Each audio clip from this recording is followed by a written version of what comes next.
ජීවත් වෙන්න ලස්සන විදියක් තමයි වින්ටේජ් මිනිස්සෙක් විදිහට ජීවත් වෙන එක. ඒ කියන්නේ මේ ලෝකේ ගොඩක් මිනිස්සු මිරිඟුවක් පස්සේ අධි වේගයෙන් දුවගෙන යන අතරේ මේ ලෝකයේ සබාදහමේ සුන්දරත්වය විඳින්න දන්න හිමින් ජීවත් වෙන මිනිස්සෙක් වෙන එක.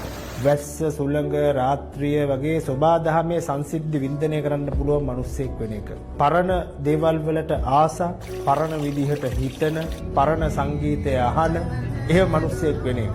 මීට අවුරුදු 30 40කට කලින් මේ ලෝකේ තිබුණා ස්ලෝනස් එකක්, අලස චමත්කාරය.